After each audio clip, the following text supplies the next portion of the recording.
Welcome, everybody, to the American Space Museum. I'm Marquette, and you're here to stay curious with Ashley Nelsen beside me, who's an Artemis. Well, she's involved with communications about everything that's going on with the Artemis program. You're the Exploration Ground Systems Strategic Communications Lead. Welcome to Stay Curious, Ashley. Thank you. Thank you so much for having me. Well, it's a pleasure to have you here. I met this young lady at a Chamber of Commerce event at Cocoa Beach and knew that we wanted, I want her on Stay Curious to share her story with you all about the exciting things going on with Artemis 1.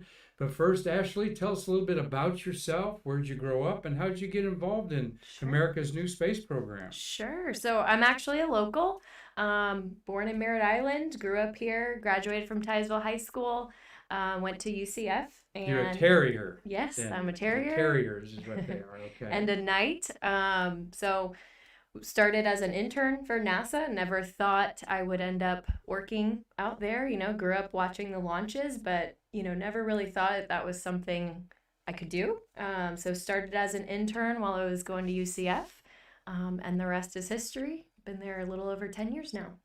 Awesome. Well, that's hard to believe because you look really young, but that's good. Thank Everybody you. looks young to me, Marty, as I say hi to Marty Winkle, my cameraman and co-producer, and we have Trekkie Techie Jessica's in here today as we are proud to announce, Ashley, that you are our first guest inside of our.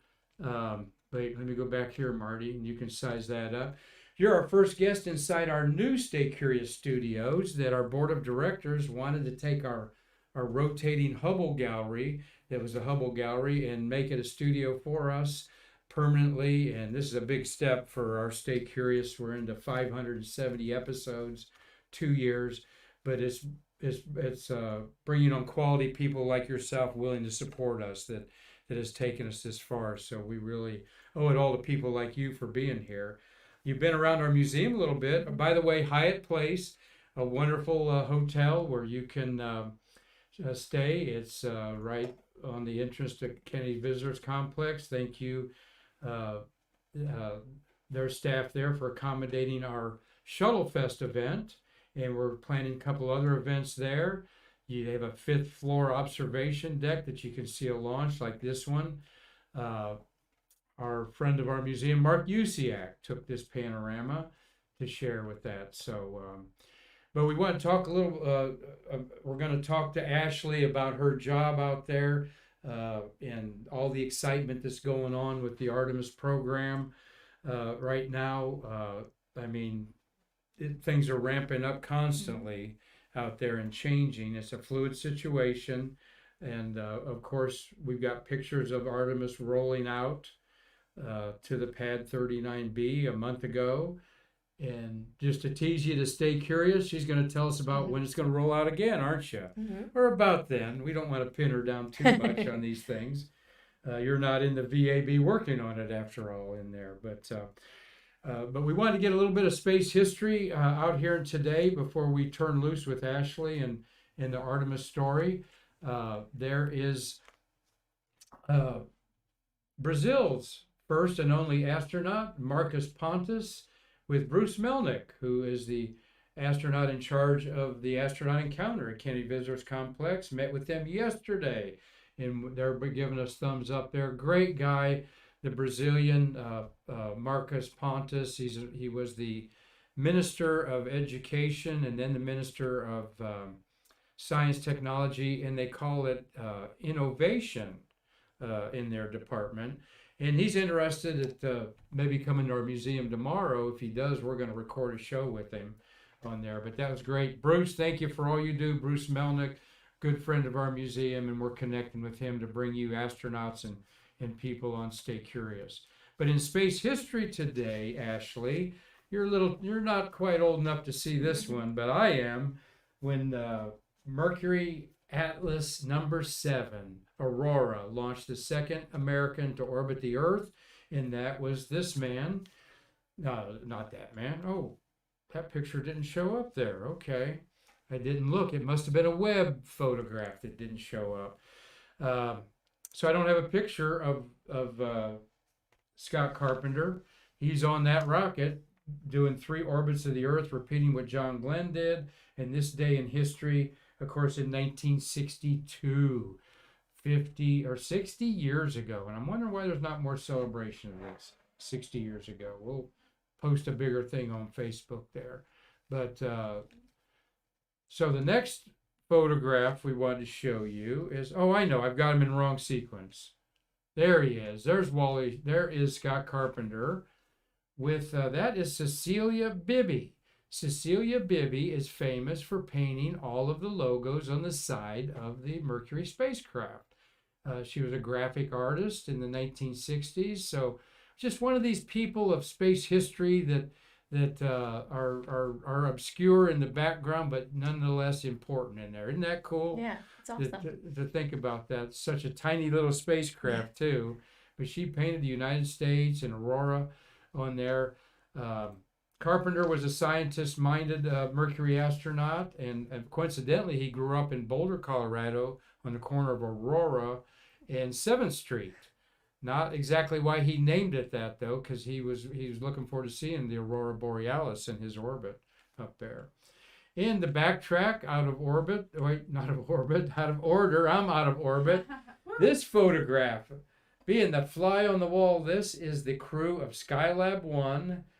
Basically, it's Skylab 2 because Skylab 1 was Skylab, and we know that's a confusing thing in the Skylab numbering system. But there you have the crew. That is rocking the pipe. There's Joe Kerwin looking over some charts of how they're going to save the Skylab, whose micrometeorite shield and one of its solar panels was ripped off on orbit on May 11th, 1973. And tomorrow, May 25th, 1973, these crew, 3 men, are going to go up to save it. To the left is Paul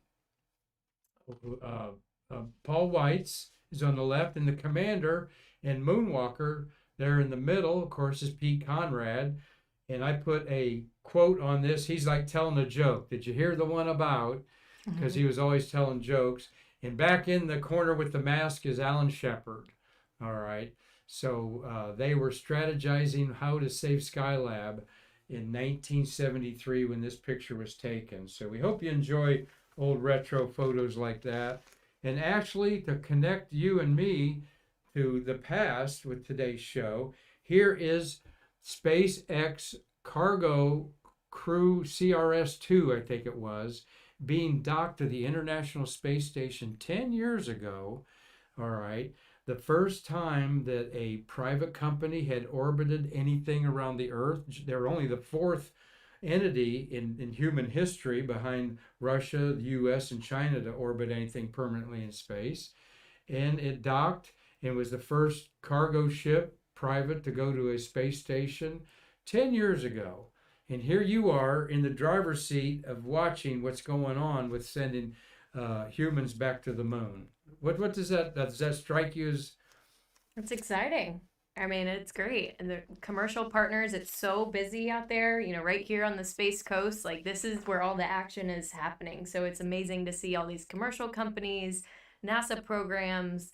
I mean, right out here, we can see launches every couple days, it seems like. Yeah. Sometimes every other day. I used to keep track of them. I've lived here 5 years, and Marty was like, you still keeping track of them? He's lost track after a couple hundred. Heck, we've seen, it's amazing. Yeah. I've seen probably close to 100 launches, and they really never get old, okay? You don't bemoan that you missed one, though, if you slept in at a 4 in the morning launch, because you're going to hear the rattling somewhere around here. But, and we wanted to, before we turn Ashley loose, we wanted to say that we've got a great week lined up for you here on Stay Curious. Tomorrow we've got Mikey Haddad to talk about Space Lab 3 and the animals on board a space shuttle that was 51B, I believe, in 1985. Had a space lab with monkeys and rats and all kinds of stuff. Mikey's going to talk about that. Thursday, we hope to have Space Hipsters #1, Emily Carney here, who is quite a social media influencer, and she's working for the company Celestis, that is the basically the funeral home in space that they're going to launch on the rideshare tomorrow. about 3 dozen ashes of people into space. And so we hope to have Emily here on Thursday, a good friend of our museum, and myself. And Friday, Tales from the White Room with Travis Thompson, Triple T, and his one and only tales of putting astronauts in the space shuttle. And Ashley, you've seen a few of our Stay Curious programs, and we're glad that tell people to like, share, follow, and subscribe to us on YouTube and also on Facebook channel there. So, well, let's turn you loose here a little bit. First, before we start showing the pretty pictures, tell us a little bit about what buildings you work in out there, and just kind of the buzz that's going out there and every day clocking in water cooler talk. So it's a lot of energy and excitement. Really exciting time. So I personally work in OSB 1, Operations and Support Building 1. Okay. We know some of our Stay Curious people are space workers and are interested in the old campus out there. Good job explaining your acronyms. In communications, so I gotta, remember that. So I frequent the VAB kind of all over the place. I have a very fun job. We don't always do the same thing every day. Sometimes it's events, tours, getting to come out and see exciting places like the museum here. So kind of get to be all over the place, all over the center, get up close with the hardware at times. There's definitely nothing like being in the VAB, looking up at the vehicle and just taking it all in. Every single time I go in, I just kind of stand there for a second because I'm like, wow, this is awesome. What color's your hard hat? I do. So I have just a plain white one. White. But I feel like I need to start. Yeah, I gotta jazz it up. I do need to. Marty, was there a hierarchy of hard hats in the Apollo era or shuttle era where The only one, safety had green hard hats, and there was somebody. safety had green hard hats? Yeah, but then everybody had white hard hats. Okay. See, don't I ask weird questions? Well, I was just gonna say, I feel like I should get a hot pink one just because. Put a I've Hello seen Kitty sticker some- on it yeah, or something? Star Trek stickers on. Yeah. Exactly. Well, here is a beautiful picture. You sent us a group of pictures. There is you, not you, but there's just to look up at this doggone massive rocket over 350 feet tall, with America's crewed spacecraft on top on there. So tell us a little bit about, here's the rollout there. Well, what can you tell us about that picture that people would love to see? So that's very similar to the view you would see today, except the platforms you'll see on the side are retracted in that photo. This was right before we rolled out for the first time. So right now the platforms are currently in.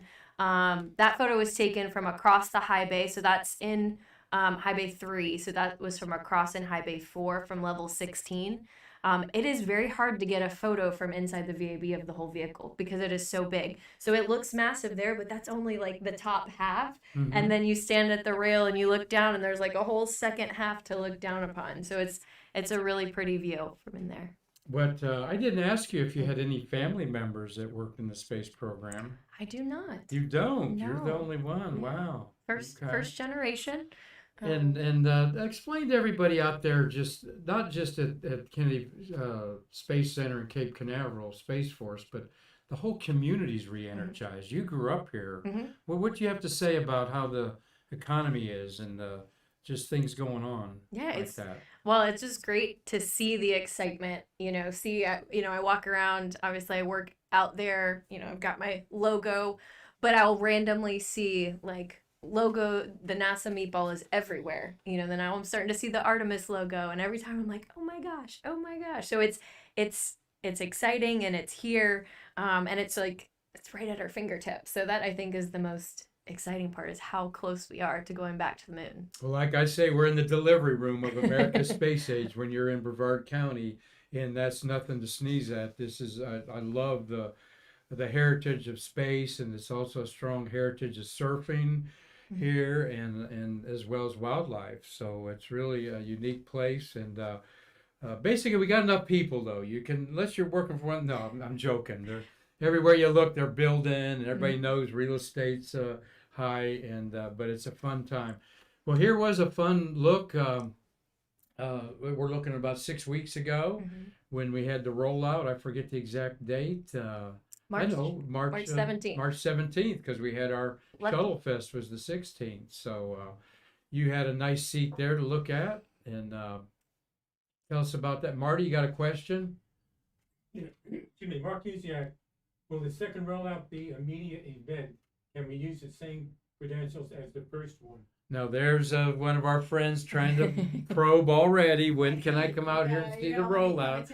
Yeah, Mark Usiak. He's and Mark has and his brother Tom photographed over 70 shuttle launches. That's awesome. And they've sort of bequeathed their Mhm. their library to our museum to use, and we have. So answer that question. When can they go? When's it going to happen? Are the media going to be invited like Mhm. last time? Are you involved with that at all, Ashley? Yeah, so, well, this was March 17th, lucky St. Patty's Day. We rolled out. We did have a couple hundred media in attendance, employees. They got to bring their families out. That was really neat to see people bringing their family that had worked on this program for years. So that was nice. They got to enjoy that. We had Mr. Bill Nelsen was there and spoke, quite a few astronauts. So it was a great event. Took about a 10-hour trip out to the pad. Arrived in the morning. I think it was like 4:15 Yeah, in what the about? morning. Yep. I was actually Traveled. photographing it from 10 miles away Yeah. about 4 in the morning. Yeah, it was a really pretty view. Some great shots. So yeah, it was an awesome time. So the next rollout, the best place would be Kennedy Space Center Public Affairs. They put the call out whenever the media are invited out. So that would be, oh yeah, that was a drone shot of the rollout. And it was just breathtaking. Yeah, take that, Mark Yeah. Usiak. I told Ashley, I said, wow, I haven't seen any of the drone shots, and she sent this one, and just the twilight light and everything going on there. That's Yeah. gorgeous. Yeah. Yeah. See, it took her breath away. It interrupted her there to distracted put me. that up there. I still get excited when Well, I see one, it. if they've been credentialed for the last one, they've got to go through the whole. Yeah, it hoops wouldn't again. be, yes, it would not be the same pass. I think for the next rollout, when we roll out again for wet dress, would be annual badgers. And then we will roll out again for launch, in which we'd invite the media out Okay. again. So, but the best place would be Kennedy Space Center Public Affairs Office. Okay. And is there a roundabout date where this is going to happen? So we should roll out in early June.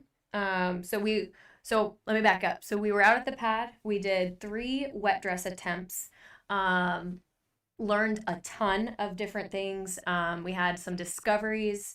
There was a faulty valve, and a helium leak. So each time the team got to practice and learn and go through what we would go through on launch day. So it was great experience for the team.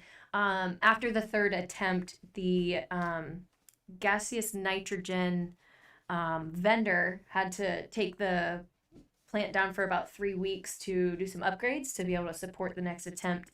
So rather than staying out at the pad and the elements and everything out there, we decided to roll back into the VAB. So we've been back in the VAB. Teams have been, fixing, they've replaced some parts, making some of those improvements that we've learned from the first attempts. And they're actually doing ahead work. So things that we were going to wait to do after wet dress, they're actually getting done now. So like some of those would be some of the payloads in Orion are getting installed now ahead of time. So we're getting some forward work done, which is great. So we should be rolling out early June. So we're looking at a mid to late June for the next wet dress attempt. I think we've got planned for 2 attempts out there. And then after a successful wet dress is when we'd announce a launch date. So, and right now, just a fun fact for you. Yeah. So the first shuttle, STS, I think it's STS-1, went through 5 wet dress tests prior to their first launch attempt. So we're, still on par with the very first vehicle. Good. Yeah.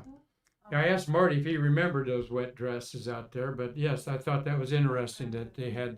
So there's no need for panic. This is why they're doing these tests, is to find things out. I was wanted to, and she's going to tell us about the profile that it's going to go and everything else here in a minute.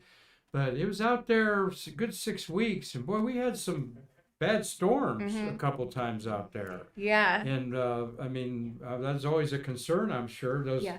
Those are solid rocket boosters that are just the Roman candles on the side there. But yeah, I watched a few nice lightning storms around that thing. We had some lightning strikes. So So I'm asking you, was Yeah. that like trepidation Yeah. going on? And yeah, so the two you see the lightning towers in this photo on the side. We did have some lightning strikes. So luckily they work and they're doing their job. So we got to test those out as well while we were out there. And then I think there was some had to look into some water intrusion for Orion. And I think they've looked into all of that and it's all checked out. So yeah, it's definitely there's a lot of different elements in Florida and it can change very quickly.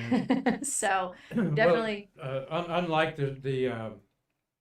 unlike the other manned programs that did have a structure at the launch pad to cover them up, from Gemini to Apollo to the shuttle remote servicing structure, this does not have that. And I got to wondering about them seals on Orion and stuff like that, because you get some crossways winds going out there a few times and so forth. But good, glad everything weathered the storm, so to speak. Yes. Well out there. And I was before it escapes me, you were talking about seeing the Artemis. Should have brought an Artemis patch here with me.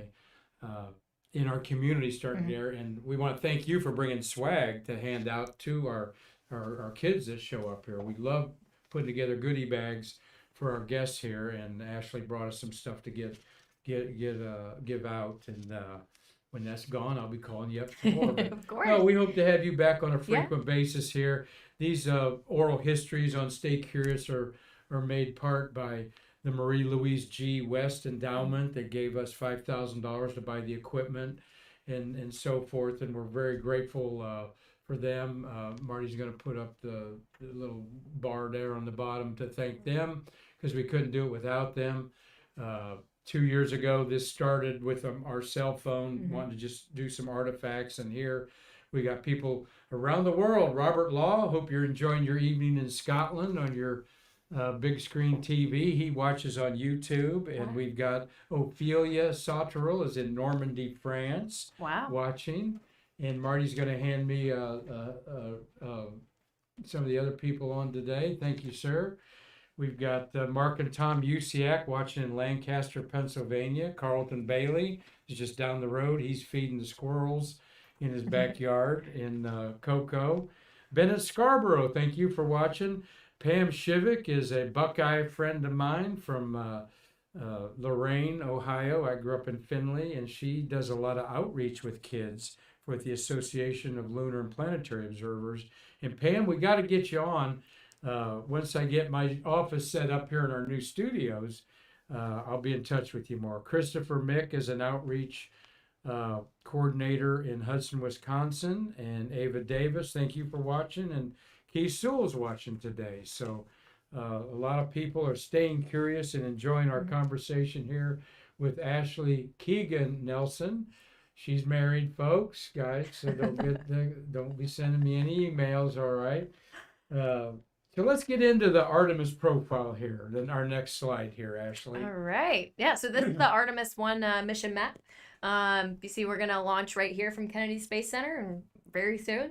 We're going to go out around the moon twice, and then we'll come back, and we splash down in the Pacific Ocean. Now, to go out around the moon twice, as I understand it, these are big loops. It's not like orbiting. They're like if you see them kind of follow the path that kind of slingshots. They go down to about probably 60 miles, and then out to like 30,000 miles. Is it that big of a loop? 30,000 miles, maybe? I think it's written on in the fine print. Okay. I didn't want to clear that. But yeah, we do go very close. The specifics are, coming together, I'm sure. Yeah. Okay. Yeah, so it'll be about a 4 to 6 week mission. We'll splash down the Pacific Ocean, and then teams with EGS, Exploration Ground Systems, and the DoD will recover Orion pull it onto a naval ship, and then we'll bring it back across country back here to KSC. Okay. So there's different phases of Artemis in the works, okay, and there's logical steps of knowledge, just like the Apollo program. So what are those, Ashley, that we have up here? So yeah, there's a big, you can see this manifest for the future. The goal of the Artemis program is to put the first female and first person of color on the moon. So our first mission, Artemis I, will be our first integrated flight test. That's what we're preparing for right now. That will be uncrewed, but there are some interesting, I don't want to say people.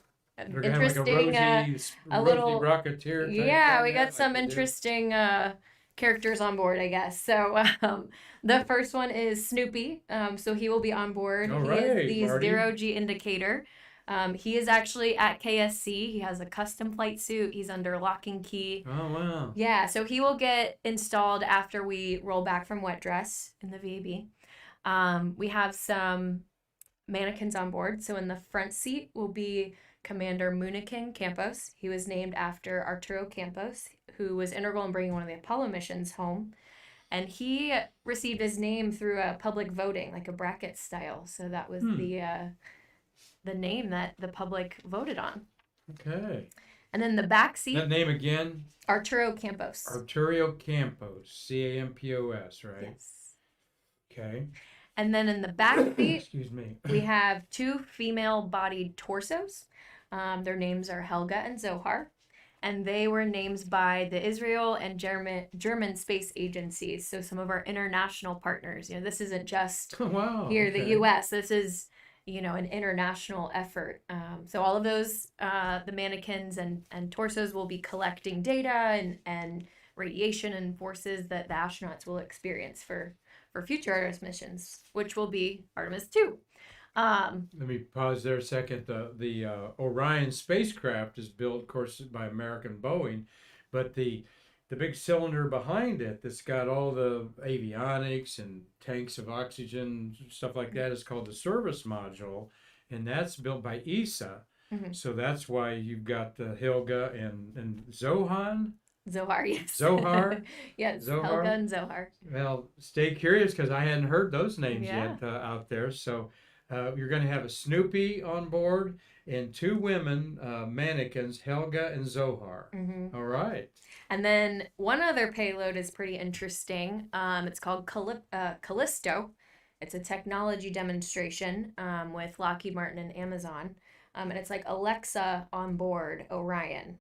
If someone's listening, I bet their Alexa just going off. Yeah. Mine Yeah. is just a computer. Uh-huh. Yeah. So you can say, hey, Alexa, tell me about Artemis. And she'll start telling you about the Artemis program. And during the mission, she'll actually give you real-time data and information about where we are, what's going on during the mission. That's cool. That's Yeah, so- awesome. And this is a technology demonstration for, hands-free voice technology for astronauts in the future with little, internet, little Wow. Wi-Fi. That is something else because I had you in our Gemini Mercury gallery. We were talking in there, and I always like talking about Ashley in the '60s. What was the Twitter of the day? How would you know the latest information that Apollo 11 was, had reached lunar orbit? Well, I'd be on TV, but the Gemini one's in there. Write it, and they take a picture so, in the capsule. yeah. Like 3 weeks So later. what would be the Twitter of the day? And here you are, there's going to be live streaming information that you can just be in between commercials of watching your favorite sitcom. Just say, Callisto, what's Artemis doing right now? Yeah. That's amazing. And it's 'cause- at your own fingertips. so what do you think the Twitter of the 1960s would have been? I have no Yeah. idea. AM radio, because you got news at the top and bottom of the hour on AM radio, and of course all the great music of the rock and roll was on AM radio that didn't move to FM till about 1971 or two in there. So in the 60s you were listening to the Stones and the Supremes and Beatles and all that good stuff on AM radio, and then and that was some the AM radio had news every 20 minutes. was their deal. So just a little baby boomer talk there to tie into Artemis. But wow, just think about that, man. Because we were desperate for information, and detailed information was hard to find. You had the weekly Newsweek and Time magazines doing a recap, and U.S. News and World Report, but and then all these aviation magazines. But you had to go to the library to read all that stuff, and so this is amazing.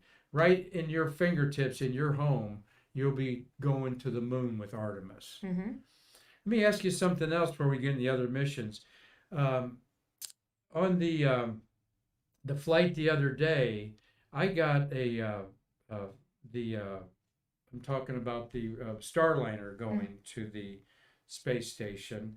I got a passport stamp electronically sent to me from NASA. Are you in on that passport program? Yeah, so the NASA. Why don't you tell us a little about? You know what I'm talking about Yes, there? yeah. So Cool. It's like they stamped your passport that you were along them with that flight, because I watched the docking on there in there. So let people know how to connect with that.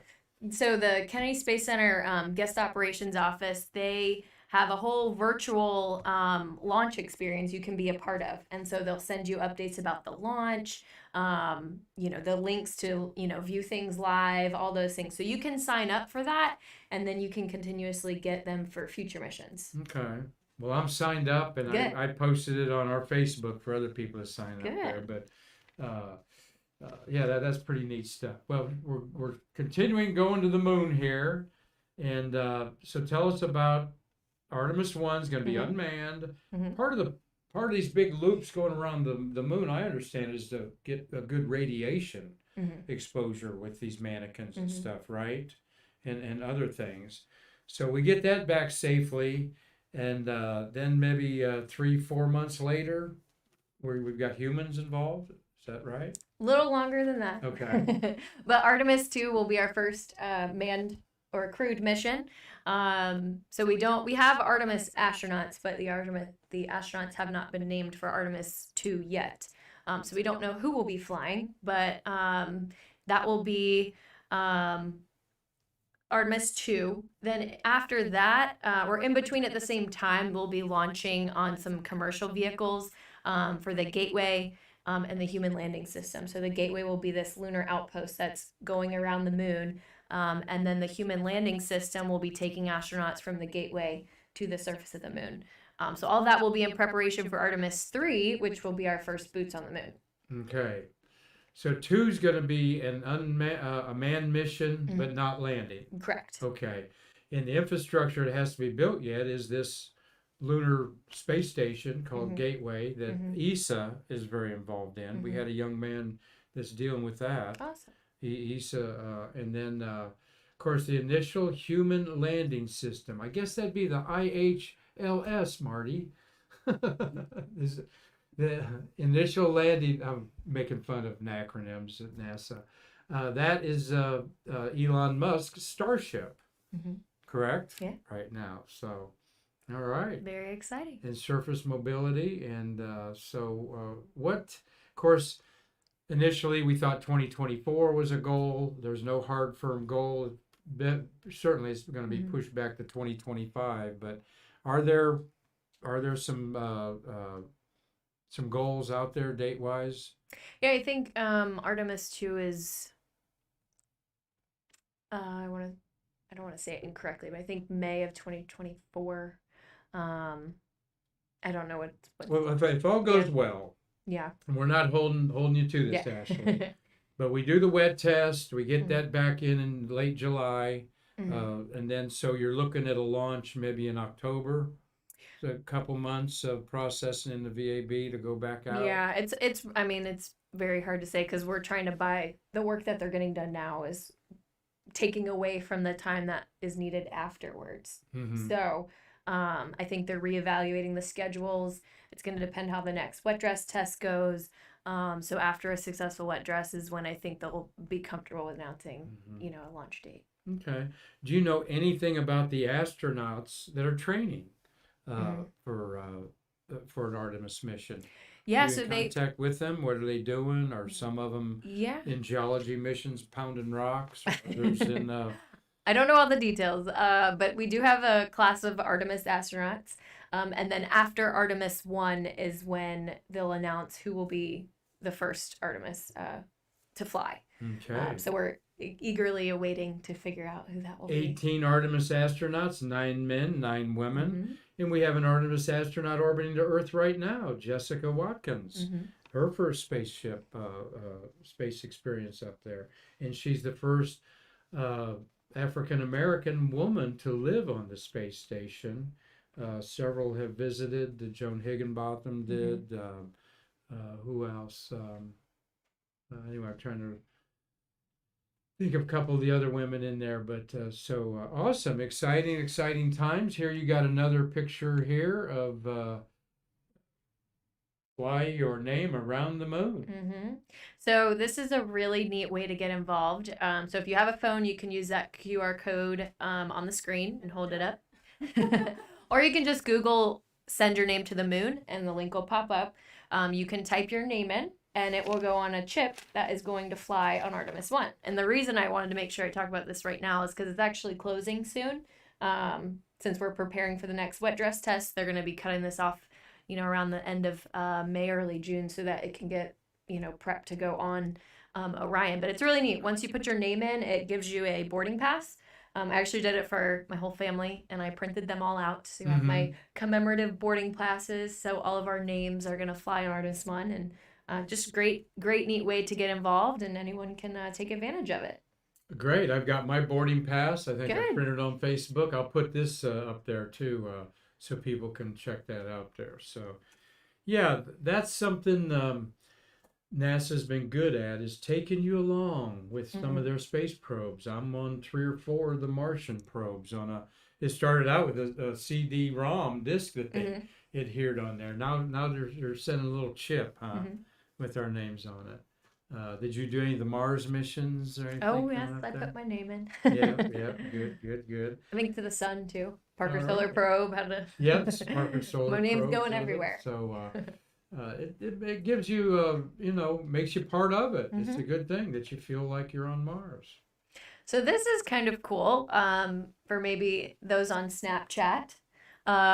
You can have that filter and put it in your reflection of your glasses. So this is actually on Snapchat. Oh, okay. The Artemis launch is on your glasses there. Yeah. Okay. Yeah, and then if you go to the next one, wherever you put your phone, you can put a Space Launch System, SLS, and Orion. Oh, okay. Yeah. This is on Snapchat too? Yes. Yeah. Okay. Yeah, fun ways just to get involved, trying to connect with some of the younger generations. We want them to, learn about it and be excited about this launch as well. Well, we look forward to all this stuff, and we look forward to you being more part of Stay Curious, keeping these 2 old men up on all this new stuff here. We got any questions out there, Marty? No. Ashley, wonderful job. Is there anything I didn't ask you that you wanted to share with our Stay Curious watchers around the world and around the country? No, thank you guys so much for having me. So excited. Make sure, you follow along. Exploration Ground Systems on Twitter, Facebook, Instagram for the NASA Artemis Program. We post tons of updates, new photos. There's also an Artemis blog if you want a little more of the technical detail.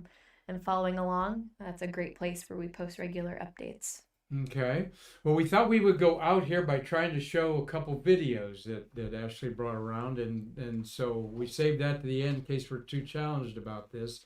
So Trekkie Techie's going to swing around to do that. Sorry, I'm doing the Snapchat filter. I'm and, gonna post it in the comments, y'all. So now we can comment over this, or probably we don't want to. You I don't probably don't know. want to comment. It's got audio. Yeah. Right? Okay. Yeah. So I'd probably mute the mic. Okay, well, let's watch a couple NASA videos here, and we'll say goodbye to Ashley Nelsen, come back from that. But I'll just say right now, what a wonderful experience has been with you. Thank you.